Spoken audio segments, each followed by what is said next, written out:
वो कुछ भी कर लें, अब तो मुझे जो मिल गया वो तो मैं छोड़ नहीं सकती। तो मुझे लगा कि ये मेरे जैसा कह रहे हैं, ये मेरे जैसा सोचते हैं। अब जितनी भी मान्यता है, मैं एक भी मान्यता नहीं मानती। मुझे पहले पढ़ाई का मतलब भी नहीं पता था, बस पता था कि डिग्री ले लेना है, बस डिग्री लेना। और सबको पता था कि शादी करनी है। पहले मैं भी मान लेती थी कि चलो चढ़ाना से कुछ तो मिल जाएगा, बट अब जो मिलेगा वो ज्ञान से मिलेगा। बोध बिंदु के सारे दर्शकों को मेरा नमस्कार। आज हमारे साथ एक व्यक्ति हैं जो कि गीता छात्र हैं। और कुछ आप कितने दिनों से गीता सत्रों में जुड़े हुए हैं? 3 मंथ से।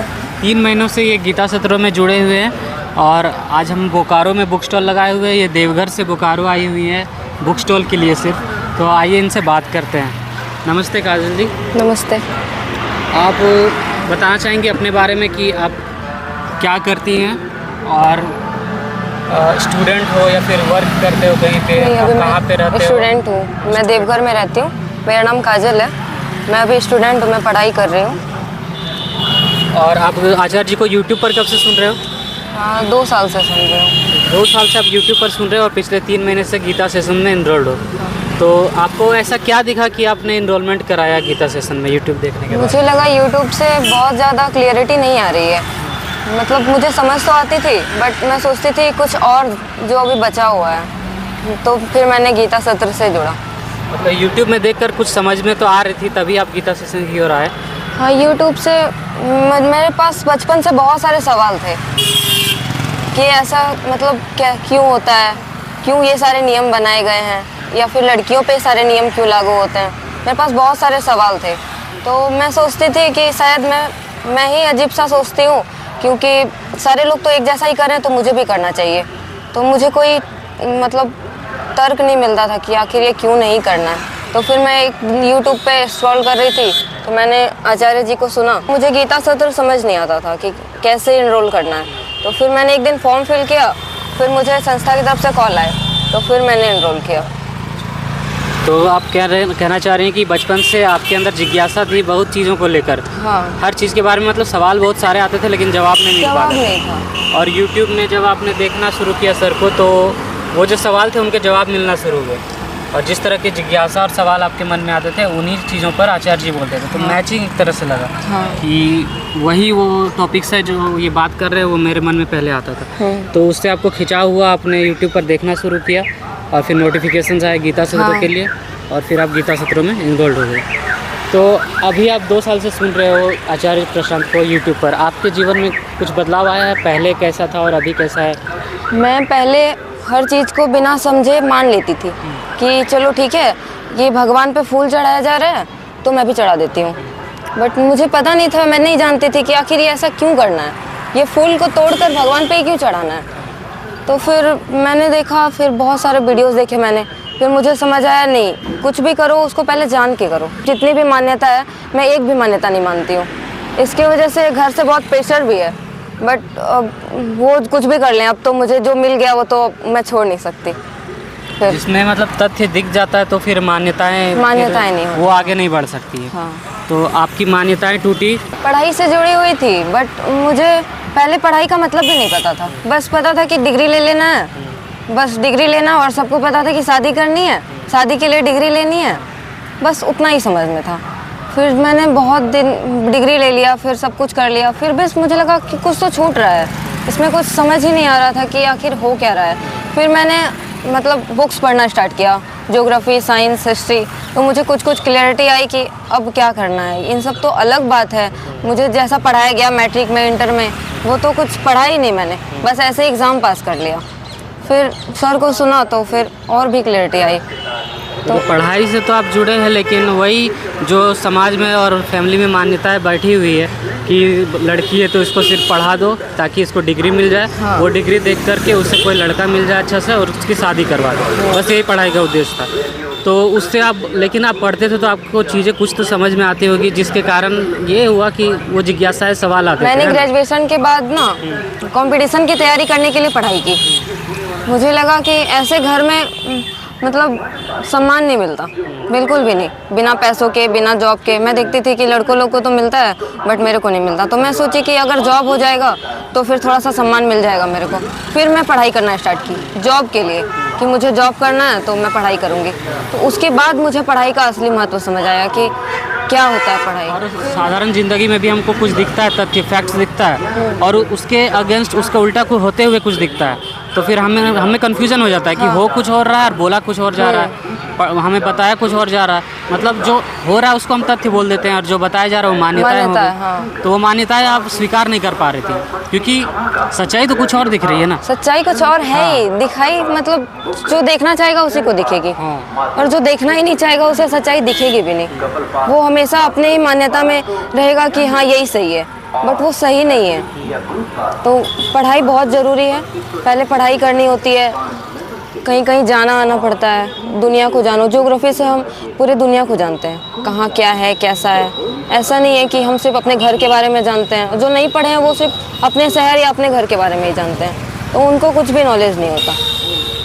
जैसे कि सर कहते हैं कि तथ्य और मान्यता जब भी टकराए तो मान्यता को जीत कभी मत दे देना। तो वही चीज़ आपने किया, मान्यता को जीत नहीं दिया है बल्कि तथ्य के साथ आगे बढ़े, और इसी वजह से आप आचार्य जी से कनेक्ट कर पाए और उनकी शिक्षाओं को समझ पा रहे हो। तो गीता सेशन में आप जुड़ गए हो। गीता सेशन में इन 3 महीनों में क्या क्या होता है, गीता सेशन के बारे में बताइए थोड़ा। गीता सेशन में सर श्लोक बताते हैं, श्लोक का असली मतलब बताते हैं कि उसका असली अर्थ क्या है। उस पर बहुत मतलब घंटे 1.5 घंटे तक वो एक श्लोक को बताते हैं। उसके बाद फिर क्वेश्चन आंसर भी होते हैं, जो गीता सत्र में लाइव होते हैं वो क्वेश्चन आंसर कर सकते हैं सर से। तो फिर और भी जो क्लियर नहीं होता वो क्वेश्चन आंसर करके और भी क्लियर कर लेते हैं। गीता या फिर वेदांत ये हमारी ज़िंदगी से रिलेटेड है। हम कुछ भी करते हैं, सुबह उठना से लेके खाना से लेके सोने तक, वो सारा कुछ मतलब वो सारा चीज़ हमारे वेदांत से गीता से उठ कर आता है, और उसके बिना हम उसे बिना जाने अगर कुछ भी करते हैं तो वो सारा कुछ गलत है। तो हम वो पहले जान लें, उसके बाद हम जो कुछ भी करेंगे तो वो सही रास्ता पे हम लोग जाएंगे, और बिना जाने अगर जाएंगे तो वो रास्ता सही भी हुआ तो वो गलत ही कहलाएगा।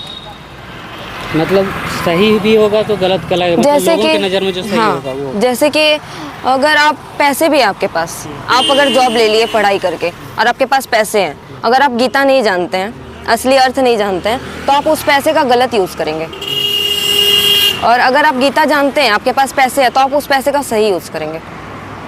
मतलब जीवन तो है, लेकिन गीता हमें उस जीवन का सही इस्तेमाल, हाँ, सही तरीके से जीवन कैसे जी सकते हैं वो गीता हमें बताती है। हाँ। तो आप उसमें जो गीता सेशन है उसमें तो और भी चीज़ें, अष्टावक्र गीता भी पढ़ाई जाती है, और क्या क्या पढ़ाई जाती है उसमें आप बताना चाहेंगे? अष्टावक्र गीता है, संत सरिता बताते हैं सर। तो आपने कहा कि जैसे बदलाव आए हैं, कुछ तथ्य और मान्यता ये सब टूट गई, मान्यताएं टूट गई है, ये बदलाव आया है। इसके अलावा आपके जीवन में क्या बदलाव आया है, मतलब ग्राउंड लेवल पर, जो कि बहुत ही चेंज हो गया? पहले कुछ और था, आपकी सोच तो चेंज हुई है, लेकिन इसके साथ साथ आपका व्यवहारिक जीवन में भी कोई परिवर्तन आया है क्या सर को सुनने के बाद, उनकी शिक्षाओं के आधार पर? जैसे कि अभी रिसेंट का एक लेते हैं, प्रयागराज में महाकुंभ लगा था, तो सभी लोग जा रहे थे कि वहाँ पे डुबकी लगाना है और पाप धुलने। मैं प्रयागराज गई, मैं सर को सुनी, पहले सर यूट्यूब पे बताए थे महाकुंभ के बारे में, तो मैं उनको सुनी, मैं प्रयागराज गई।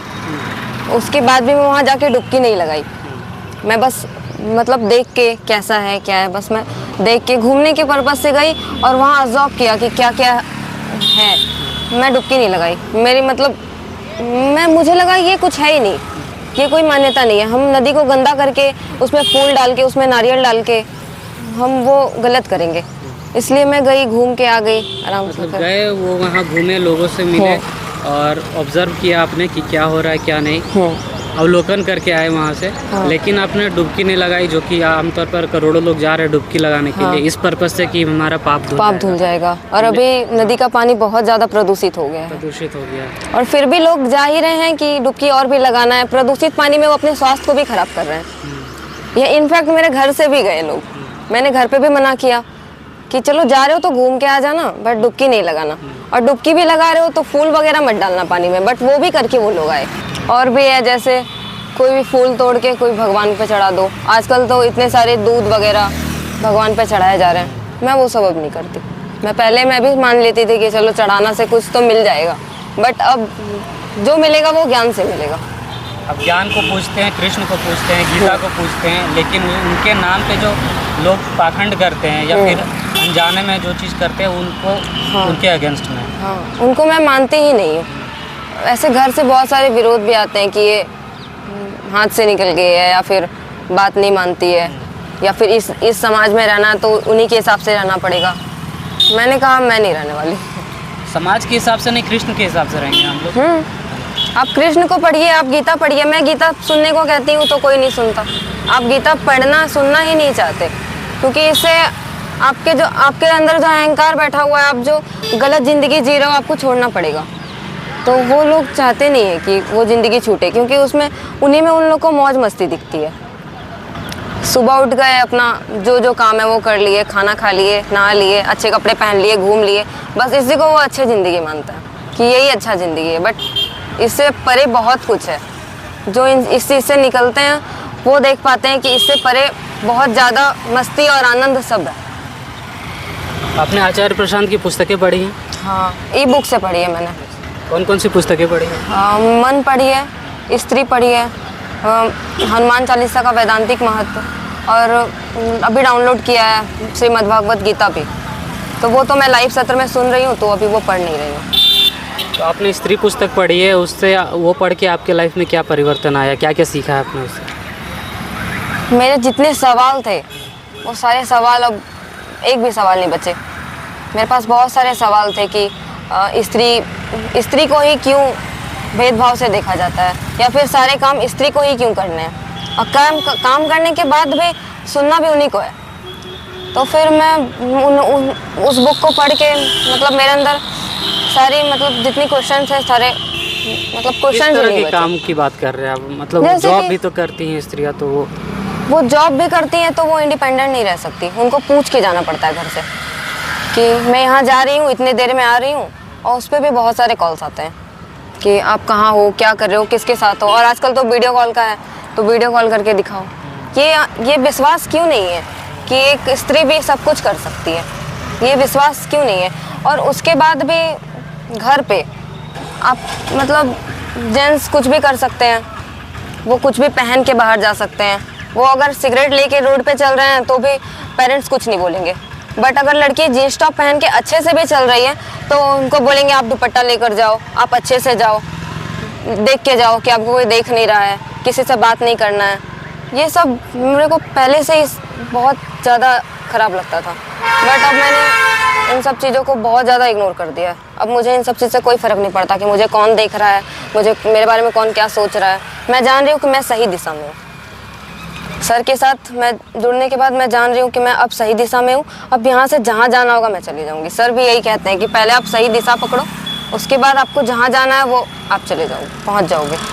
आपने अभी देवघर से बोकारो तक बुक स्टॉल के लिए आए हो, तो इसी से पता चल रहा है कि आपने इतना लंबा ट्रैवल करके आए, तो आपको उसमें कोई समस्या नहीं आती घर से या फिर खुद में? पहले बहुत आती थी, बट अब नहीं आती। अब मैं सुनती ही नहीं हूँ। अब कुछ भी मतलब घर वाले कुछ भी बोल लें तो मैं तो जान रही हूँ ना, मैं समझ रही हूँ कि मैं सही दिशा में हूँ। पहले मुझे खुद में समझ नहीं थी, मैं जान रही थी कि घर वाले सही बोलते हैं, मैं कहाँ क्या करूँगी। बट अब तो मुझे समझ हो गई है, मैं जान रही हूँ कि मैं किस दिशा में हूँ, तो अब मुझे कुछ डर नहीं लगता। दूसरों को क्या आचार्य प्रशांत को सुनना चाहिए? अगर सुनना चाहिए तो क्यों सुनना चाहिए? आपको मतलब आचार्य प्रशांत को सुनना ही चाहिए। ये नहीं कि सुनना चाहिए या नहीं चाहिए, उनको सुनना ही चाहिए। क्योंकि आपके जीवन में जितनी भी समस्याएं हैं, किसी चीज़ को भी लेकर, आप सारी समस्याओं का समाधान उनके पास है। उनके पास अगर आप पढ़ाई नहीं कर पा रहे, आपके पास पैसे नहीं हैं, आप कैसे भी हो, आपको सारी समस्याओं का समाधान उनके पास है। तो आपको उनको ज़रूर सुनना चाहिए, चाहे आप छोटे बच्चे हो या बड़े हो गए हो या बूढ़े हो गए हो, आपको ज़रूर सुननी चाहिए। Okay, thank you.